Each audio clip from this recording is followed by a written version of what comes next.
একটা জরুরি বিষয়। অনেক মানুষ আছে মাশাআল্লাহ ধর্মপ্রাণ মানুষ, এমনি মনে করে আমি আল্লাহ খোদা মানি, নামাজ রোজা করি, দেখতে শুনতেও ভালো মনে হয় যে মাশাআল্লাহ দিনদার, কিন্তু আপনার সূরা অশুদ্ধ।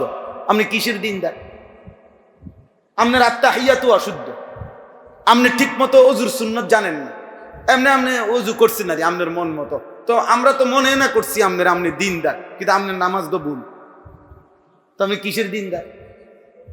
বুঝেন নাই আমার কথাটা?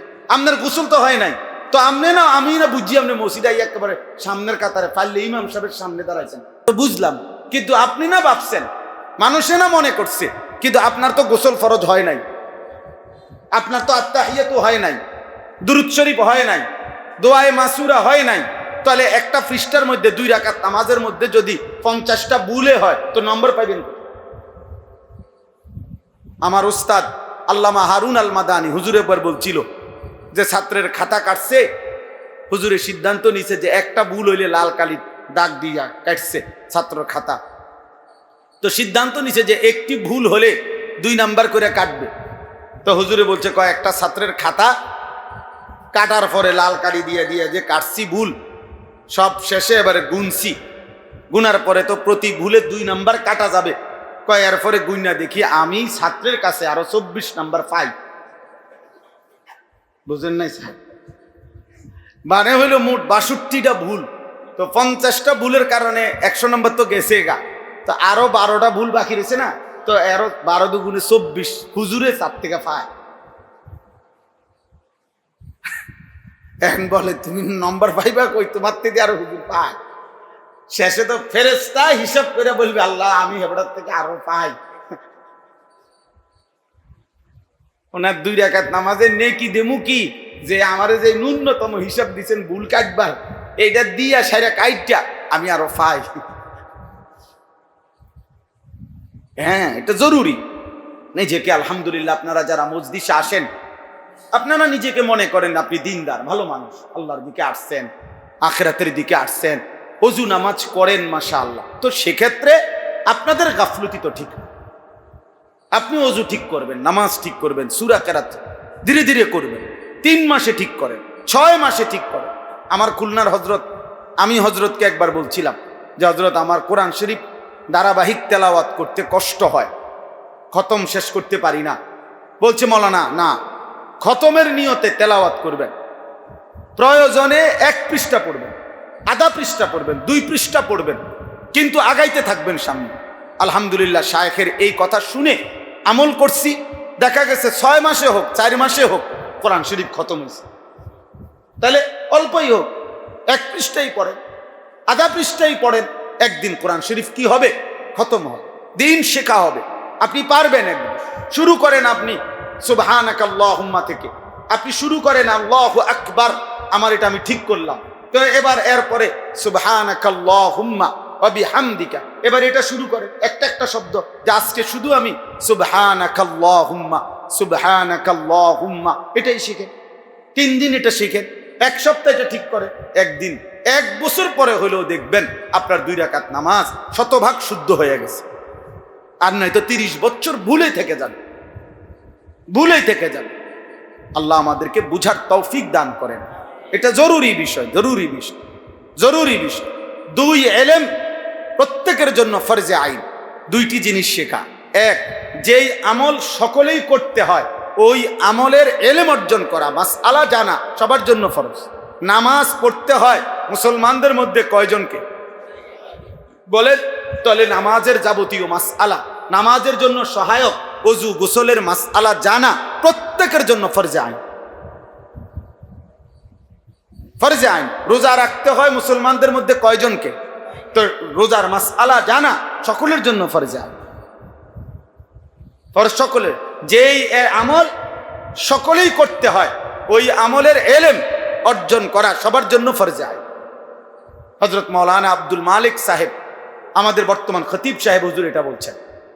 2 নম্বর হলো উপার্জনের ক্ষেত্রে, জীবন চলার ক্ষেত্রে, জীবন চলার ক্ষেত্রে আমরা যখন যেই অবস্থার মুখোমুখি হই, যেমন আপনি ব্যবসা করবেন, উনি চাকরি করবে, উনি কৃষি কাজ করবে, যে যেই অবস্থার মুখোমুখি হয় উপার্জন কিংবা জীবন চলার পথে, ওই বিষয় সম্পর্কিত প্রয়োজন পরিমাণ মাসআলা জানা তার জন্য ফরজে আইন। বুঝেন নাই আমার কথাটা? আমার দেলোয়ার ভাই মুদি দোকানদার, তাহলে মুদি ব্যবসায়ী, আপনার জন্য মুদি দোকানের মাসআলা, এখানে আমার হালাল হারাম কি এটা জানা আমার জন্য কি ফরজে আইন। ফরজে আইন। আপনি অন্যগুলো না জানলেন, অন্যের মাসালা অন্য জেনে নিবে, আপনারটা আপনি কি করে নিবেন? আপনি এখন মেয়ে বিয়ে দিবেন, আপনার জন্য আপনার মেয়ে বিয়ে সম্পর্কিত শরীয়তের মাসআলা জানা ফরজে আইন। আপনি এখন ছেলে বিয়ে করাবেন, আপনার জন্য ছেলে বিয়ে সম্পর্কিত মাসআলা জানা আপনার জন্য ফরজে আইন, এটা জরুরি। আপনি সফর করবেন, তো আপনার জন্য এই সফর সম্পর্কিত শরীয়তের বিষয় কি এটা জেনে নেওয়া জরুরি। হালাল হারাম, জায়েজ না জায়েজ, কমপক্ষে মোটা দাগের যেটা আমার আখেরাত বরবাদ করবে, যেটা আমার জাহান্নামে নিয়ে যাবে, ওর থেকে তো কমপক্ষে বেঁচে থাকা চাই। মুস্তাহাব না পারলেন, নফলটা না পারলেন, কিন্তু ফরজ যেটা, ওয়াজিব যেটা, সুন্নাতে মুআক্কাদা যেটা, এটা কি দরকার না? তাহলে এটা কখন শিখবেন? এক কথা, সব কথার এমসিকিউ, মানে এক উত্তর দিয়ে দিছে টিক মার্কের মতো। হুজুর আমরা তো জেনারেল মানুষ, তো বুঝেন তো, আমরা কে এত কিছু জানি পারি, একটা শুদ্ধ কথা কইয়া সেরা দিছে। আখেরাত বুঝি শুদ্ধ কথায় চলবে? ফেরেস্তা আমনে এই শুদ্ধ কথা বলি, শুদ্ধ ফিটা দিব ফেরেস্তা, একদম ফেরেস্তাও শুদ্ধ মারি দিব। এই সমস্ত মস্কারি করলে হবে? দিন শিখতে হবে, প্রয়োজন পরিমাণ দিন শেখা ফরজে আইন। একটা জিনিস মনে রাখতে হবে, কোরআন সুন্নাহর ইলম থেকে যথাযথ উপকার পাওয়ার জন্য, উপকৃত হওয়ার জন্য 5টি জিনিস জরুরি। ইলম পূর্ণ হয় 5টি জিনিসের মাধ্যমে। সুফিয়ান ইবনে উয়াইনা রাহমাতুল্লাহ আলাই বলছেন, শুআবুল ঈমান, ইমাম বাইহাকি রাহমাতুল্লাহর এই কিতাবে আছে 5টি জিনিস। 1 নম্বর হলো আল ইস্তিমা, মনোযোগ দিয়ে শোনা। প্রথম জরুরি বিষয় মনোযোগ দিয়ে শোনা। 2 নম্বর হলো আল ফাহমু, বুঝা, বুঝতে চেষ্টা করা যে আসলে আমি কি বলছি, নিজে নিজের হৃদয়ে এটা দোহরাইলে দিলের মধ্যে যে আসলে আমি কথাটা বুঝলাম কিনা। প্রথমত মনোযোগ দিয়ে শুনবে, এরপরে বুঝতে চেষ্টা করবে, বুঝা। সাহাবায়ে কেরাম, হাদিসের মধ্যে আছে, ওনারা না বুঝলে আবার জিজ্ঞেস করতেন, আইদ, বলতেন ইয়া রাসূলুল্লাহ, ইআদা মানে আবার বলেন, আবার বলেন, আবার রিপিট করেন। তো নবী সাল্লাল্লাহু আলাইহি ওয়াসাল্লাম আবার বলতেন। হাদিসের মধ্যে আছে ফামা জালা ইউকাররিরুহা, সাহাবারা বর্ণনা করছেন যে নবীজি এই কথাটি বারবার বলতেছিলেন, ইউকাররিরু তাকরার, বারবার করতেছিলেন, বলতেছিলেন, যেন সাহাবারা ভালোভাবে বোঝে। এমনকি সাহাবীদের পর্যন্ত ওনারা নিজেরা বলতেছিলেন যে হায়, নবীজির তো কষ্ট হচ্ছে, যদি তিনি থামতেন। অর্থাৎ এতবার বলছেন যে এক কথা বারবার এ যেন বুঝে। রাসূলুল্লাহ সাল্লাল্লাহু আলাইহি ওয়াসাল্লাম কোনো কথা প্রয়োজনের মুহূর্তে, বিশেষ কারণে আআদাহা সালাসান, হাদিসে আছে যে তিনি 3 বার বলতেন, যেন ভালোভাবে বুঝে। এই জন্য কথা বলার মূল মাকসাদ যেন সাথীরা বুঝে, এটা নবী সাল্লাল্লাহু আলাইহি ওয়াসাল্লাম খুব খেয়াল করতেন। তাহলে বুঝার চেষ্টা করা। 3 নম্বর হলো সুম্মাল হিফজু, মুখস্থ করা। কি বলছে মোটা কথা, মূল কথাটা মুখস্থ করা, মুখস্থ করার চেষ্টা করা। 4 নম্বর হলো সুম্মাল আমালু, আমলে পরিণত করা। আমলে পরিণত না করলে, চেষ্টা না করলে এটা ইলম হয় না, মালুমাত হয়, মানে এমনি জানা হয়, কিন্তু ইলম হয় না। ইলম তখনই ইলম হয় যখন সেটা অর্জনের পরে আমলে পরিণত করার সর্বোচ্চ কোশেষ, চেষ্টা করা। মনে করেন গত 10 বছরেও যে 1 ওয়াক্ত নামাজ পড়ে নাই কোনোদিন, আপনি যদি তাকেও জিজ্ঞেস করেন, মুসলমান ওকে, ভাইয়া নামাজ কয় ওয়াক্ত, সেও বলবে 5 ওয়াক্ত, ওই কোনো 12 ওয়াক্ত বলবে না। তাহলে বোঝা গেল এইটা সেও জানে। 30 বছর ধরে যে সুদ খায়, আপনি তাকেও যদি জিজ্ঞাসা করেন যে সুদ খাওয়া কি, সে বলবে হারাম, সে মুস্তাহাব বলবে না। তাহলে কি বোঝা গেল যে এটা তো সবাই জানে, জানে তো এরকম অনেকে অনেক কিছু, সহিটাই জানে, সঠিক কথাটাই জানে সে, কিন্তু এটা এলেম না। অনেক জেনারেল শিক্ষিত আছে, ইউরোপিয়ান অনেক দার্শনিক আছে, পণ্ডিত আছে, ইংরেজি শিক্ষিত, খ্রিস্টান, মুস্তাশরিকিন, প্রাচ্য বিশারদ, এরা ইসলাম সম্পর্কিত অনেক তথ্য, অনেক রেফারেন্স, অনেক উদ্ধৃতি, কোরআন হাদিসের অনেক বর্ণনা আমাদের বহু হুজুরের চাইতে অনেক জানে, অবাক করা জানে। আপনি শুনলে অবাক হয়ে যাবেন যে বাপরে বাপ, কি লেকচারটা দিল, উড়াইয়া ফেললো আপনি, সোজা কথা, অসাধারণ লেকচার, কিন্তু চেহারায়, সুরতে, চলনে বলনে ইমান ইসলামের কোনো চিহ্ন নেই। তাহলে এটা মালুমাত, মানে জানে আর কি, কিন্তু ইলম হইতে হইলে আমলে পরিণত করা জরুরি, আমলে রূপান্তরিত করা জরুরি।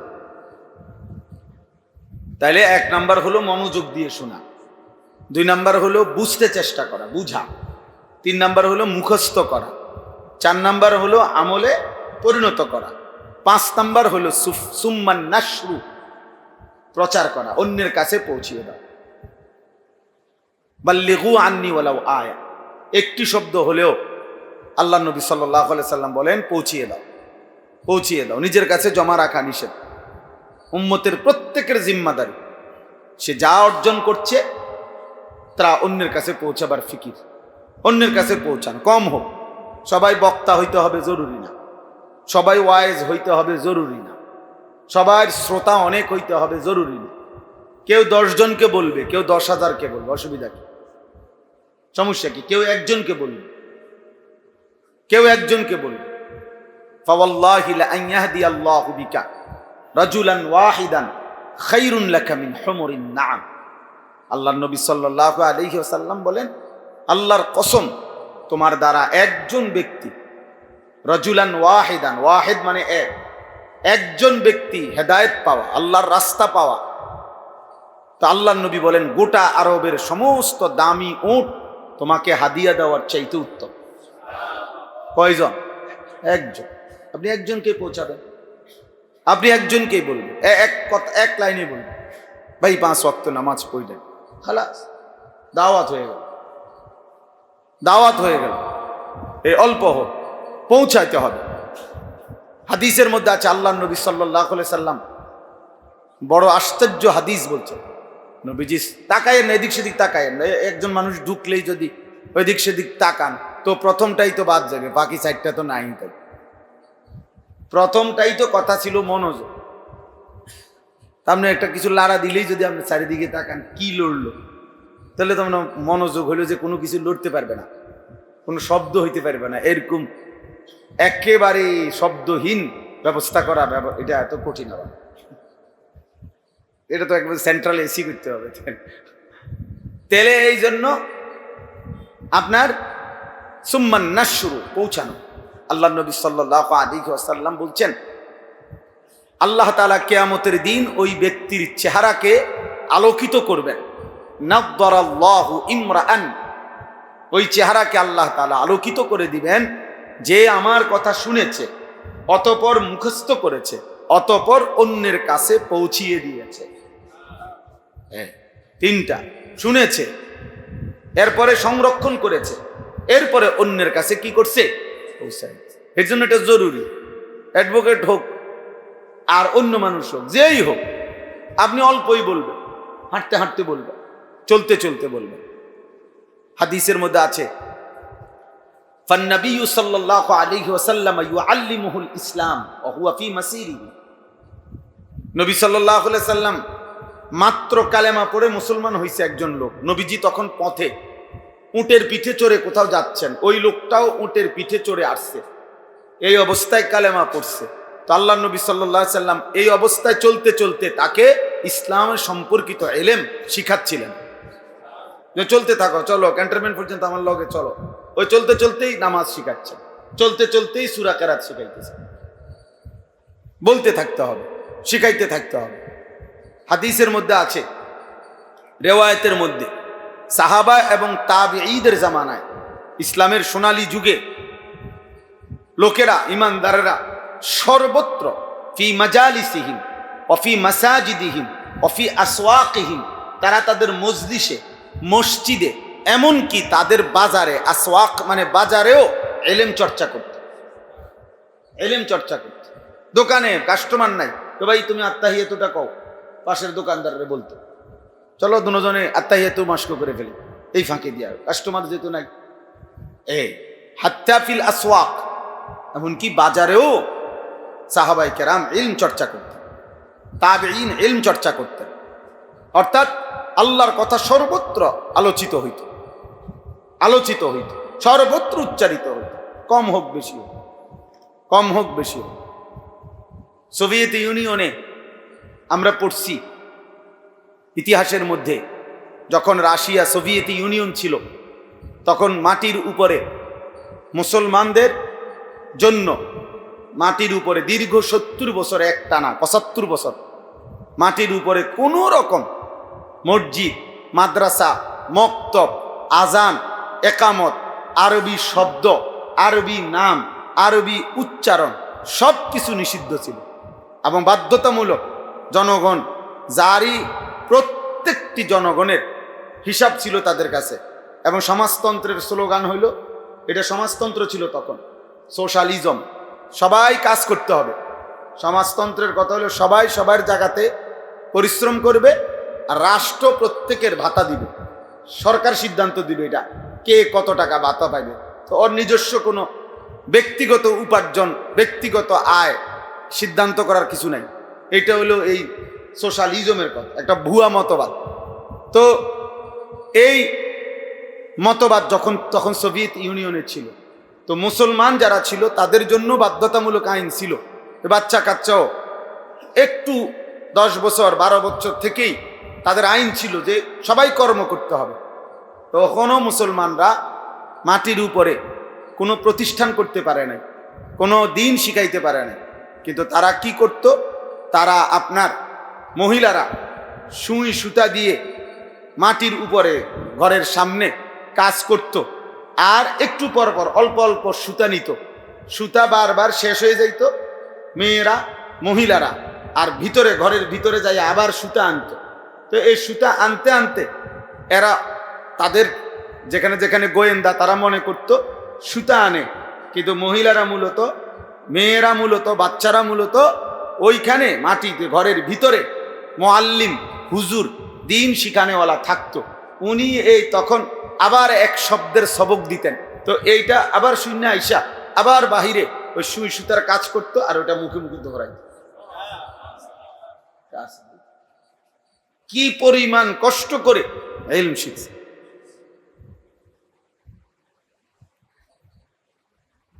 এই জন্য শিখতে, বলতে থাকা, শিখতে থাকা সারা জীবন, এটা আমাদের জরুরি, আমাদের জরুরি, আমাদের জন্য এটা খুব জরুরি। আমরা অনেক সময়, অনেক মুসলমান নিজের উপরে, নিজের ভাগ্যকে নিজে সিদ্ধান্ত নিয়ে আনিস, যেহেতু আমি আর মাদ্রাসায় পড়ি নাই, অতএব আমি সিদ্ধান্তই নিয়ে নিলাম আর কোনো দিন সূরা কেরাত আমি আর শুদ্ধ করব না, সাফ কথা। আর কোনো দিন ওযু নামাজ আমি আর শিখব না, যেহেতু আমি ছোটবেলায় পড়ি নাই, যেহেতু আমি এক সময় পড়ি নাই, অতএব আর এখন পড়ব না, পড়তাম না, এটাই সিদ্ধান্ত। এখন 90 বছর এ ভুল সুরাই পড়ব, সানামনের ভাল লাগে নিউজ, এমনি ব্যস্ত দিবনি বলে, এই ভুলের উপরে দিবে কিনা, ব্যস্ত দিলে দোক, না দিলে নাই।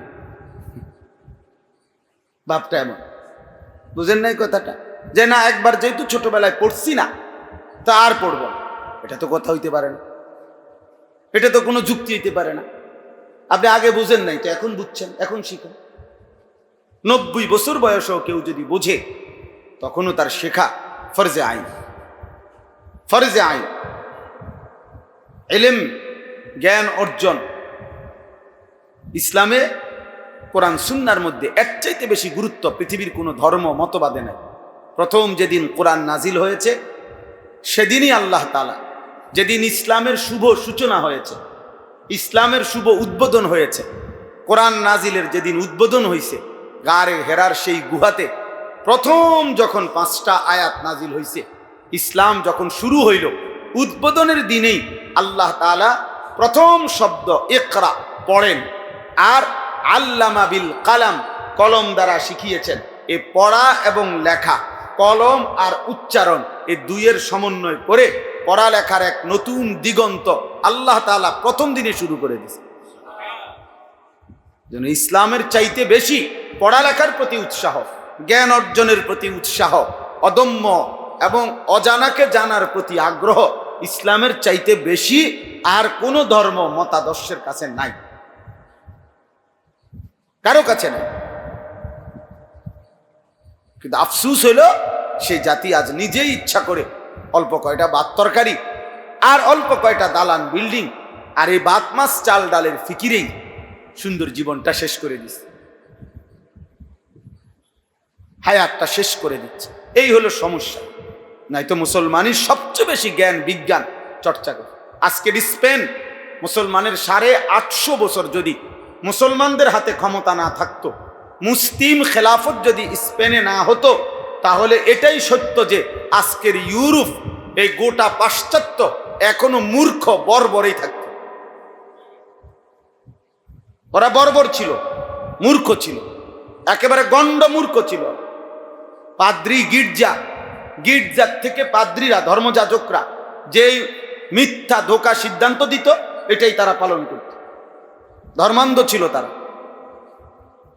যেদিন স্পেনে মুসলমান গেছে মুসলিম শাসনে, কর্ডোভা, এরপরে দিয়া গ্রানাডা, বার্সেলোনা, এরকম বড় বড় স্পেনের অঞ্চলের মধ্যে প্রতিনিয়ত জ্ঞান বিজ্ঞান, জ্যোতির্বিদ্যা, জ্যামিতি এবং বিজ্ঞানের যত শাখা এখন সব কিছুর চর্চা মুসলিম স্পেন আমলে মুসলমানদের দ্বারাই সূচনা হয়েছে।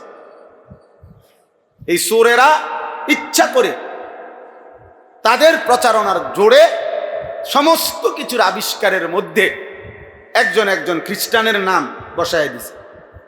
সব কিছু আবিষ্কারককে খ্রিস্টান একজনের নাম পরিকল্পিত করে বসায় দিছে, অথচ প্রত্যেকটা আবিষ্কারের পিছনে মূলত প্রথম নামটা যার, সে মুসলমান। চিকিৎসা বিজ্ঞান, জ্যোতির্বিজ্ঞান, পদার্থ বিজ্ঞান, জীববিজ্ঞান, রসায়ন বিজ্ঞান, এটা সত্য কথা, বাস্তব সত্য। এটার যথোপযুক্ত দলিল পত্র এই পৃথিবীর ইতিহাসে আছে, মুসলমানদের কাছে আছে, মুসলিম গবেষকদের কাছে আছে। তাইলে ভাই আমার, এটা আমরা বুঝা উচিত। এই মুসলমান, ইসলাম ধর্ম, আল্লাহর কোরআন, রাসূলের সুন্নাহ। কোন মূর্খ মুসলমান মূর্খ হবে, ইসলাম এটা স্বীকার করে না, এটা মেনে নিতেই পারে না।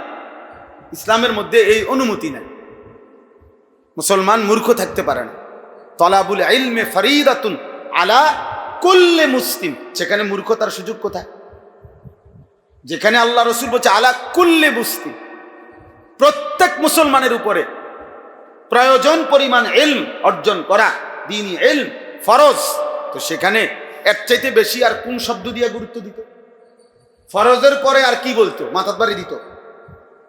বলেন, ফরজ বলছে যেখানে, তা এরপরে আর কি থাকতে পারে? এরপরে আর কি হতে পারে? এজন্য ইসলাম কখনোই মূর্খতাকে পছন্দ করে। দুইটা জিনিসে ইসলাম সবসময় উৎসাহ দিছে। এক হলো ইলম অর্জন, আরেক হলো এই আয় উপার্জন, রোজগার। পৃথিবীতে হালাল পন্থায় আল্লাহর হুকুম বিধান ঠিক রেখে উপার্জন করতে ইসলাম একদিনও নিষেধ করে নাই। এবং ইসলামের মধ্যে উপার্জনের ক্ষেত্রে কোনো ছুটি নেই। শুক্রবারের ছুটি এগুলো আমরা বানাইছি, শুক্রবারের ছুটি ইসলাম দিতে বলে নাই। কোরআন সুন্নাহর কোথাও নাই যে শুক্রবার দিন তোমরা ছুটি উদযাপন করো, আছে কোথাও এরকম কথা? বলছে শনিবার হোক আর শুক্রবারে হোক হালাল খাইতে হবে, হালাল উপার্জন করতে হবে, হারাম থেকে বাঁচতে হবে। এটা সারা মাস, সারা বছর, সারা জিন্দিগি একই। আর নাই তো উপার্জন করো। আল্লাহ বলছে শুক্রবারে ইজা নুদিয়া লিস-সালাতি মিন ইয়াউমিল জুমআ ফাসআউ ইলা যিকরিল্লাহ ওয়া যারুল বাই। জুমার আজান হইছে, আল্লাহ বলছে এই এখন ব্যবসা ছেড়ে দাও, বেচা কিনা উপার্জন ছেড়ে দাও, মসজিদে যাও। মাত্র, তাহলে বোঝা গেল 12:10 আজান, তুমি 12টায় প্রয়োজনে দোকান বন্ধ করো, অসুবিধা নেই। ইসলাম কিচ্ছু বলে না।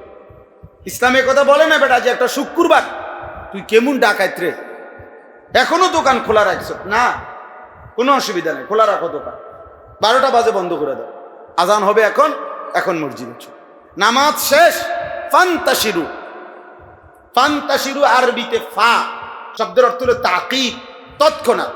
নামাজ শেষ আর 1 মিনিটও মসজিদে বসার দরকার নাই, যাও আবার বেরিয়ে পড়ো, আবার রিজিকের তালাশে আপন আপন কর্মস্থলে ছোটো।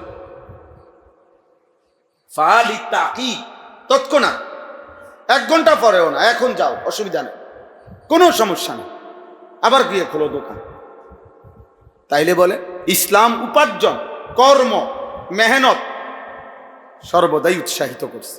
বেকারত্ব একদিনের জন্য, মুসলমান বেকার থাকতে পারে না, বেকার তো শয়তানের বন্ধু। কথা বলেন না কেন? বেকারত্ব এটা কি মূলত কি? শয়তানের বন্ধু। শয়তান, অলস মস্তিষ্ক শয়তানের কারখানা, তো শয়তানের বন্ধু। ইসলাম সমর্থন করবে কেন? 6 মাস হয়েছে, 1 বছর হয়েছে, কি করো? বিদেশে লাইন দিছি। বেউকুফে কয় বিদেশে লাইন দিছে, লাইন দিয়া মানে অন মাড়ি কাটতে আছে, এখান থেকে একবারে সৌদি আরব পর্যন্ত এটা লাইন দিছে, মানে তার তার ঢুকাইতে আছে, টেলিফোনের তার, উনি লাইন দিছে সৌদি আরব পর্যন্ত। এরপরে আপনি এখন কি করে? এখন টোটো করে মোবাইল চালায়, বসে বসে বন্ধুদের সাথে আড্ডা দেয়, বাজারে বাজারে ঘুরে, ফালতু। এটা নিয়ে কথা। প্রতিদিন ইসলাম ছোট হোক বড় হোক কোনো কাজকে অবমূল্যায়ন করে নাই, বরং শুধু বলছে কি লক্ষ্য রাখা, হালাল হারাম, এবং তলাবু কাসবিল হালালি ফরিদাতুন বাদাল ফরিদা। আল্লাহ নবী সাল্লাল্লাহু আলাইহি সাল্লাম বলছেন, নামাজ, রোজা, হজ, যাকাত এই ফরজগুলো আদায় করার পরে হালাল উপার্জন তালাশ করা, এটাও ফরজ। আর কি বলতো? আর কিভাবে বলতো বলেন? এজন্য আপনাদের কাছে আমাদের অনুরোধ, সূরা কালাম, এজন্য এটা বলছি, সূরা কালাম মানে কলম। কলম, এই যে কলমের জন্য আল্লাহ তাআলা একটা সূরা নাজিল করছে।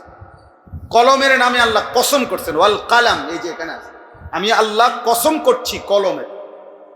কলম পবিত্র, কলম সম্মানিত, কলম জ্ঞানের বাহক, কলম জ্ঞানের মাধ্যম। ইসলাম উৎসাহিত করছে জ্ঞানকে। এই যে আল্লাহ তাআলা এই সূরার নাম রাখছেন কলম, কলম। এই জন্য ইসলাম, কোরআন জ্ঞানকে উৎসাহিত করছে। আর আমাকে বাংলা বইয়ে লিখছে, দাদার হাতে কলম ছিল, ছুঁড়ে মেরেছে, বড্ড লেগেছে। ফালতু কবিতা, বাজে কথা। একটা দাদা তার নাতিরে শিখাইতেছে মাছ মারতে হয় কলম দিয়া। এটা কোনো পড়া হইল? কোনো এটা কথা হইল? দাদার হাতে কলম ছিল, ছুঁড়ে মেরেছে। দাদা বয়স্ক মানুষ, মুরব্বী মানুষ, আমনের অভ্যাস এত খারাপ, আমনে মা কলম দিয়া মাছ মারেন, আমি তো খাচ্ছত খারাপ মানুষ, ফালতু মানুষ, বুড়া মিয়া। আপনি তো সারা জীবন মাছ ধরতে ধরতে অভ্যাস খারাপ হয়ে গেছে। মা কলম দিয়েও কি মেশে মাছ মারে? তো এটা কি ধরনের বুড়া মানুষ বলেন? হ্যাঁ, যে লেখছে এই কবিতা, এটা তার দাদা আছে, আমার দাদা এমন আছে, ওই কবির দাদা হইতে পারে। তোমার দাদায় কলম দিয়ে মাছ মারছে, আমার দাদা জাল দিয়ে মারছে। তাইলে এটা কোনো সুন্দর কথা না। কবিতার ক্ষেত্রে ও যেটা মনে হয় এটা লিখছে, অনেক কিছু। আল্লাহ তাআলা আমাদেরকে পুরাপুরি জ্ঞান অর্জনের তৌফিক দান করে। একদিনও একটা শব্দই শিখবে। আলহামদুলিল্লাহ, এখন বাংলা ভাষায় নির্ভরযোগ্য কিতাব, দিন শিখার সব ধরনের কিতাব আছে, সব ধরনের বাংলা ভাষায়। গত 5 বছরে, 10 বছরে, এই 10 বছরে এত বিপুল পরিমাণ আলহামদুলিল্লাহ লিখুনি এখন পৃথিবীর আরব দেশে এবং আমাদের ভারত পাকিস্তানে যত উর্দু কিতাব লেখা হয়, ওলামায়ে কেরাম যত কিতাব, এবং আরব দেশে যত আরবি কিতাব, আলহামদুলিল্লাহ ওই দেশে বাইর হইবার মনো 1 সপ্তাহের ভিতরে বাংলা অনুবাদ হয়ে যায়। অনেকের আছে আপনার অনুবাদ বের হয়েছেন, উনার মেন বই আরবিটা এখনো বাইর হয় নাই, PDF থেকে অনুবাদ বেরিয়ে গেছে রাতে রাতে। আলহামদুলিল্লাহ, বাংলা ভাষায় এখন ব্যাপক খেদমত হচ্ছে, ব্যাপক খেদমত হয়েছে। তাহলে এত কিছুর ব্যবস্থাপনা থাকার পরেও এক মুসলমান এখনো মূর্খ থাকবে কেন? ন্যূনতম উযু নামাজের মাসআলা জানবে না, এটা কি ধরনের মুসলমান? হালাল হারাম বুঝবে না, কি ধরনের মুসলমান? আসল কথা হলো কোনো মানসিকতাই নেই, জানার কোনো মানসিকতাই নেই। আধুনিক প্রযুক্তি ব্যবহার করে আপনি পড়েন, দিন শিখেন। আমি এই কিতাব, যেমন এইটা একটা আরবি কিতাব, ওয়ালা তাকরাবুজ জিনা, এই পুরা কিতাবটা আমি আরবি পড়ছি।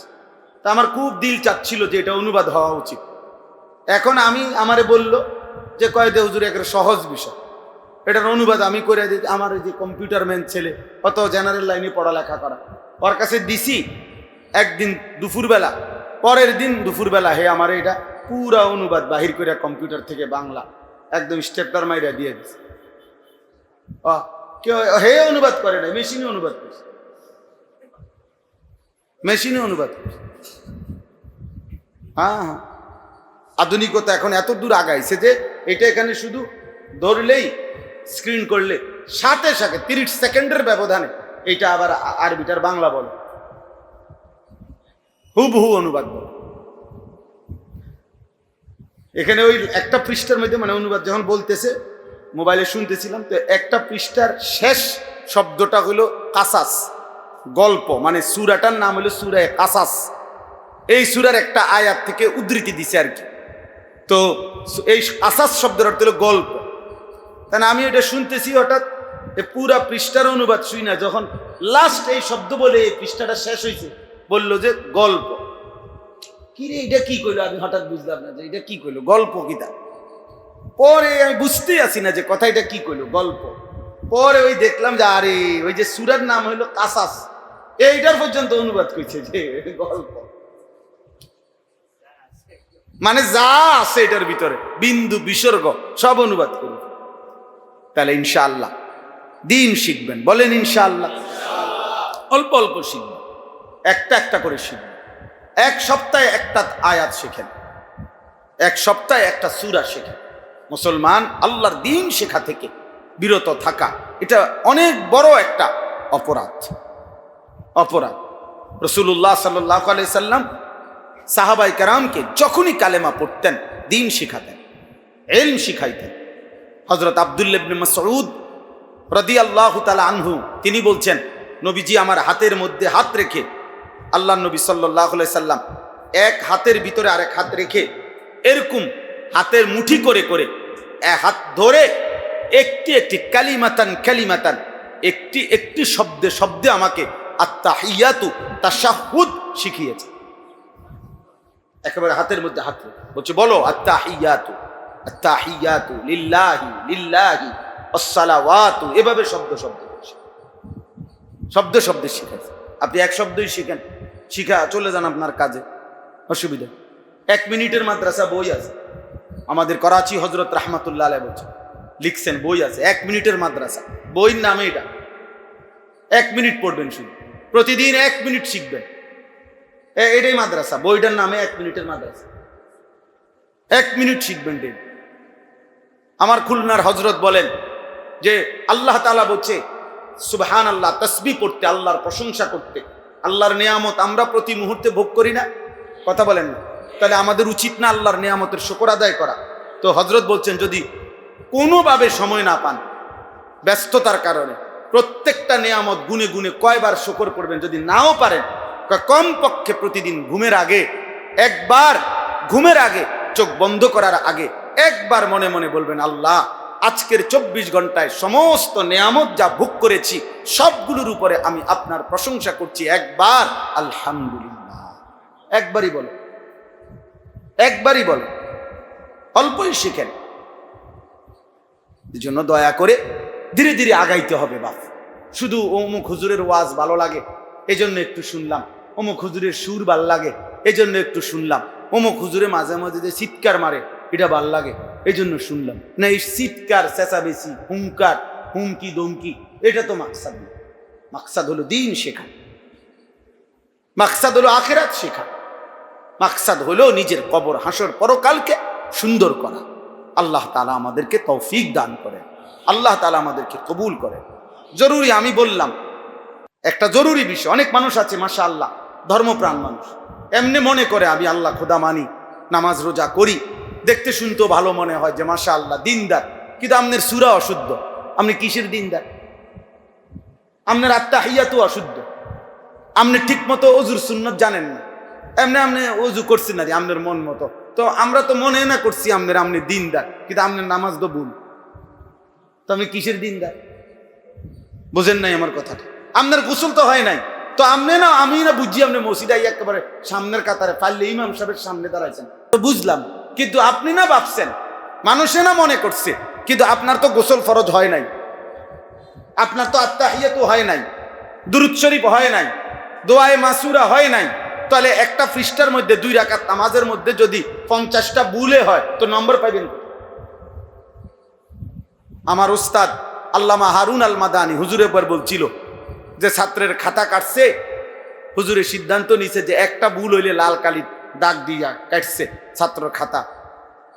তো সিদ্ধান্ত নিছে যে একটি ভুল হলে 2 নাম্বার করে কাটবে।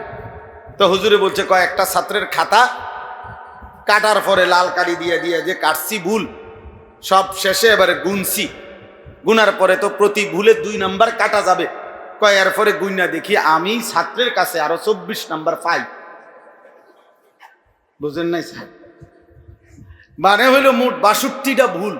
তো 50টা ভুলের কারণে 100 নম্বর তো গেছে গা, তো আরো 12টা ভুল বাকি রয়েছে না, তো আরো 12 দুগুণে 24 হুজুরে 4 থেকে পায়।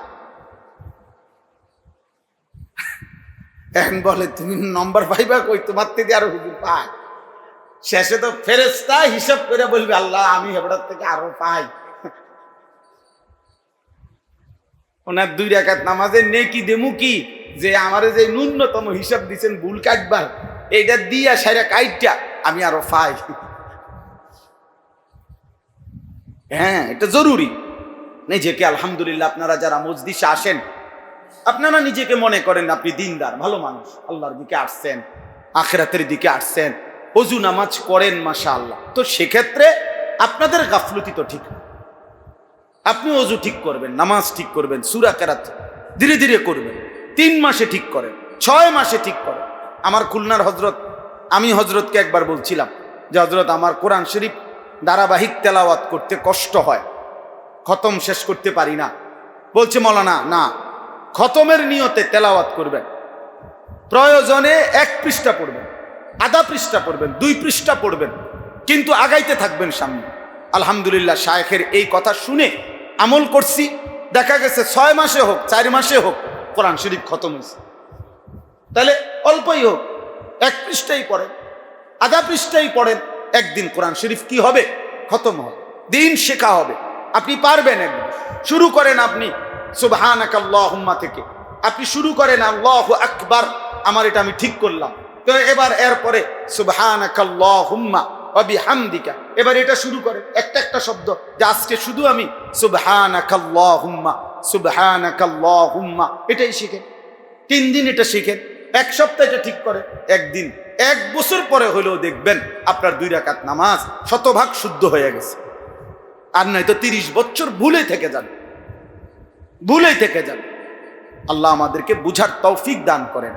এটা জরুরি বিষয়, জরুরি বিষয়, জরুরি বিষয়। 2 ইলম প্রত্যেকের জন্য ফরজে আইন। 2টি জিনিস শেখা। 1, যেই আমল সকলেই করতে হয় ওই আমলের ইলম অর্জন করা, মাসআলা জানা সবার জন্য ফরজ। নামাজ পড়তে হয় মুসলমানদের মধ্যে কয়জনকে বলেন? তাহলে নামাজের যাবতীয় মাসআলা, নামাজের জন্য সহায়ক ওযু গোসলের মাসআলা জানা প্রত্যেকের জন্য ফরজে আইন, ফরজে আইন। রোজা রাখতে হয় মুসলমানদের মধ্যে কয়জনকে? তো রোজার মাসআলা জানা সকলের জন্য ফরজে আইন, ফরজ সকলের। যেই আমল সকলেই করতে হয় ওই আমলের ইলম অর্জন করা সবার জন্য ফরজে আইন। হযরত মাওলানা আব্দুল মালিক সাহেব, আমাদের বর্তমান খতিব সাহেব হুজুর এটা বলছেন। 2 নম্বর হলো উপার্জনের ক্ষেত্রে, জীবন চলার ক্ষেত্রে, জীবন চলার ক্ষেত্রে আমরা যখন যেই অবস্থার মুখোমুখি হই, যেমন আপনি ব্যবসা করবেন, উনি চাকরি করবে, উনি কৃষি কাজ করবে, যে যে অবস্থার মুখোমুখি হয় উপার্জন কিংবা জীবন চলার পথে ওই বিষয় সম্পর্কিত প্রয়োজন পরিমাণ মাসআলা জানা তার জন্য ফরজে আইন। বুঝেন নাই আমার কথাটা? আমার দেলোয়ার ভাই মুদি দোকানদার, তাহলে মুদি ব্যবসায়ী, আপনার জন্য মুদি দোকানের মাসআলা, এখানে আমার হালাল হারাম কি এটা জানা আমার জন্য কি ফরজে আইন। ফরজে আইন। আপনি অন্যগুলো না জানলেন, অন্যের মাসালা অন্য জেনে নিবে, আপনারটা আপনি কি করে নিবেন? আপনি এখন মেয়ে বিয়ে দিবেন, আপনার জন্য আপনার মেয়ে বিয়ে সম্পর্কিত শরীয়তের মাসআলা জানা ফরজে আইন। আপনি এখন ছেলে বিয়ে করাবেন, আপনার জন্য ছেলে বিয়ে সম্পর্কিত মাসআলা জানা আপনার জন্য ফরজে আইন, এটা জরুরি। আপনি সফর করবেন, তো আপনার জন্য এই সফর সম্পর্কিত শরীয়তের বিষয় কি এটা জেনে নেওয়া জরুরি। হালাল হারাম, জায়েজ না জায়েজ, কমপক্ষে মোটা দাগের যেটা আমার আখেরাত বরবাদ করবে, যেটা আমার জাহান্নামে নিয়ে যাবে, ওর থেকে তো কমপক্ষে বেঁচে থাকা চাই। মুস্তাহাব না পারলেন, নফলটা না পারলেন, কিন্তু ফরজ যেটা, ওয়াজিব যেটা, সুন্নাতে মুআক্কাদা যেটা, এটা কি দরকার না? তাহলে এটা কখন শিখবেন? এক কথা, সব কথার এমসিকিউ, মানে এক উত্তর দিয়ে দিছে টিক মার্কের মতো। হুজুর আমরা তো জেনারেল মানুষ, তো বুঝেন তো, আমরা কে এত কিছু জানি পারি। একটা শুদ্ধ কথা কইয়া সেরা দিছে। আখেরাত বুঝি শুদ্ধ কথায় চলবে? ফেরেস্তা আমনে এই শুদ্ধ কথা বলি, শুদ্ধ ফিটা দিব ফেরেস্তা, একদম ফেরেস্তাও শুদ্ধ মারি দিব। এই সমস্ত মস্কারি করলে হবে? দিন শিখতে হবে, প্রয়োজন পরিমাণ দিন শেখা ফরজে আইন। আল্লাহ তাআলা আমাদেরকে তৌফিক দান করেন, আল্লাহ আমাদেরকে কবুল করে নেন। এই আয়াতের মধ্যে সংক্ষেপে, আর এটা শুধু তর্জমা শুনাই, মূলত আমাদের নবী সাল্লাল্লাহু আলাইহি ওয়াসাল্লামকে মক্কার কাফেররা, কুরাইশরা নবীজি সাল্লাল্লাহু আলাইহি সাল্লামকে প্রতিনিয়ত বিরোধিতা করার জন্য নবীজিকে অনেক গালি দিত, নাউজুবিল্লাহ। কখনো নবীজিকে বলতো পাগল, কখনো বলতো জাদুকর, কখনো বলতো গণক। এর মধ্যে একটা হলো এই নবীজিকে পাগল বলতো। এই আয়াতে আল্লাহ তাআলা আমাদের প্রিয় নবী সাল্লাল্লাহু আলাইহি সাল্লামকে আল্লাহ তাআলা সান্ত্বনা দিয়ে দুইটা কসম করে আল্লাহ বলছে, বন্ধু, যেই কলম দিয়ে আমি আল্লাহ তাকদীর লেখাইছি গোটা সৃষ্টি জগতের, ওই কলমের কসম, এবং ওই কলম দ্বারা আমি তাকদীরে যত কথা লিখছি, এই সৃষ্টি জগতের যত ফায়সালা লিখেছি, সমস্ত ফায়সালার কসম, সমস্ত তাকদীরের সব কথার কসম। মা আনতা বিনিআমাতি রাব্বিকা বিমাজনুন, আপনি বন্ধু 24 ঘন্টা আমার নিয়ামত আপনার উপরে বর্ষিত হয়, এমন 24 ঘন্টা যে বন্ধুরে আমি আল্লাহ নিয়ামত বর্ষণ করি, এমন বন্ধু আপনি পাগল নন। এমন মায়ার বন্ধু পাগল হইতে পারেন? আপনি আমার এমন ভালোবাসার বন্ধু, আপনি পাগল হবেন কেন? তো যেন আল্লাহ নবী বলতেছেন, আল্লাহ তো ওরা যে বলে আমারে পাগল, তা আল্লাহ বলছে কোনো অসুবিধা নাই, ঘাবড়াবেন না, আপনি হতাশ হবেন না, আপনি মন খারাপ করবেন না। আপনার দাওয়াত, আপনার তাবলীগ, আপনার তালিম, আপনার তাজকিয়া, আপনার জিহাদ, আপনার মেহনত আপনি করতে থাকেন, বলতে থাকেন, দিন প্রচার করতে থাকেন। আর আমি আল্লাহ ওয়াদা দিলাম, প্রতিটা গালি, প্রতিটা মন্দ কথা, প্রতিটা জুলুম, প্রতিটা নির্যাতন, প্রতিটা হুমকির জবাবে ওয়া ইন্না লাকা লাআজরান গায়রা মামনুন, আল্লাহ বলছে আমি আপনাকে হিসাব ছাড়া অফুরন্ত পুরস্কার, নেকি দিতেই থাকবো, দিতেই থাকবো, দিতেই থাকবো। ওরা গালি দেবে, আপনার মর্যাদা বাড়বে, ওরা গালি দেবে, আপনার সম্মান বাড়বে, বাড়বে, বাড়বে। ওরা বলবে যতবার, ইজ্জত বাড়বে তত, সম্মান বাড়বে তত, আমি আপনার মর্যাদা বুলন্দ করব। ওয়ারাফা'না লাকা যিকরাক, আল্লাহ বলছে বন্ধু আপনার মর্যাদা, সম্মান, আলোচনা, ইজ্জত, আজমত আমি সব কিছুর ঊর্ধ্বে তুলে দিলাম, সব কিছুর ঊর্ধ্বে। গোটা পৃথিবীও যদি আপনার প্রশংসা না করে কোনো অসুবিধা নাই, আমি একা আপনি বন্ধুর জন্য যা বলছি, আমি যা সম্মান আপনারে দিছি, আপনার সম্মানের জন্য তাই যথেষ্ট। গোটা সৃষ্টি যদি আমি আল্লাহর প্রশংসা না করে, তাইলেও বন্ধু সারবে, লাগবে না, আপনি একা আমার প্রশংসায় যা বলছেন তাই যথেষ্ট। মোহাম্মদ হামেদে হামদে খুদা বাস, খুদা মদহে আফরি মুস্তাফা বাস। আল্লাহর প্রশংসায় মোহাম্মদ একাই যথেষ্ট, মোহাম্মদের প্রশংসায় আল্লাহ একাই যথেষ্ট। মোহাম্মদ আজ তুমি খাহাম খুদারা খুদায়া আস্তু হুব্বে মুস্তাফারা। একাই যথেষ্ট। বন্ধুর প্রশংসায় আল্লাহই যথেষ্ট, আল্লাহর প্রশংসায় বন্ধুই কি। এরপরে আল্লাহ বলেন ওয়া ইন্নাকা লাআলা খুলুকিন আযীম। এটা হলো এই কথাটাই শেষ। আল্লাহ তাআলা বলছেন বন্ধু ওয়া ইন্নাকা লাআলা খুলুকিন আযীম, আমি বন্ধু ওয়াদা দিলাম আমি আপনার ব্যাপারে গোটা পৃথিবীবাসীকে কিয়ামত পর্যন্তের জন্য আমি আল্লাহ একটা চ্যালেঞ্জ করলাম। ওরা আপনারে পাগল বলে, গণক বলে, জাদুকর বলে, নির্বোধ বলে, বেওকুফ বলে, সব কিছুর জবাবে আমি আল্লাহ বললাম এই কায়নাতের গোটা সৃষ্টির সমস্ত উত্তম গুণ, শ্রেষ্ঠ চরিত্র, উত্তম আখলাক, সর্বশ্রেষ্ঠ মহান গুণাবলী, চরিত্রে, চেহারায়, আখলাকে, রূপে, গুণে, সব রূপে, সব গুণে, সব আঙ্গিকে আমি আল্লাহ সর্বশ্রেষ্ঠ সুমহান উত্তম চরিত্র দিয়ে, আখলাক দিয়ে, জীবন দিয়ে আমি আল্লাহ নিজ হাতে আপনাকে সাজিয়ে দিলাম। এবার আমি চ্যালেঞ্জ করলাম গোটা পৃথিবীবাসীর কাছে, গোটা পৃথিবীর কাছে বললাম যে তোমরা যে কেউ আমার বন্ধুর 63 বছরের প্রতি সেকেন্ড আমি আল্লাহ সাজিয়ে দিয়েছি। কোন পাও দিয়ে বন্ধু বাথরুমে ঢুকবে আমি ঠিক করে দিয়েছি, কোন পাও দিয়ে বের হবে আমি ঠিক করে দিয়েছি।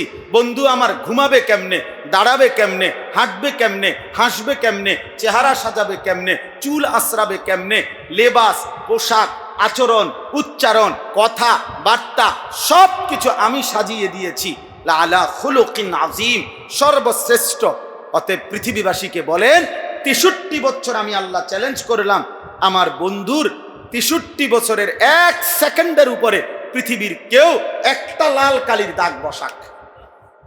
একটা সেকেন্ড, একটা নিঃশ্বাসের উপরে বলেন একটা দাগ বসাই যে মুহাম্মদের এই আচরণটা, এই সেকেন্ডের এই আচরণটি সুন্দর হয় নাই। অথচ এই পৃথিবীতে আর কেউ এমন হবে না। কোন মানুষ যদি সিদ্ধান্ত নেয় কারো বিরোধিতা করা, আমি যদি সিদ্ধান্ত নেই আমনের বিরোধিতা করা, তাহলে আপনি প্রত্যেক কথায় দোষ দিতে পারবেন। মি এমনি চাইয়া রয়েছেন, এটা একটা কথা হইল। এবার উনি মাথা নোয়াই রাখছে, মাথা একটা নিচের দিকে হালাই দিচ্ছেন। ও মা কি এবার চাইছে আর কয় আপনি চাইয়া রয়েছেন, মাথা নিচের দিকে দিচ্ছে আর মাথা নিচের দিকে। এবার একটু সইরা বইছে, এত লড়েন সরেন কেন, সোজা হয়ে বইবেন।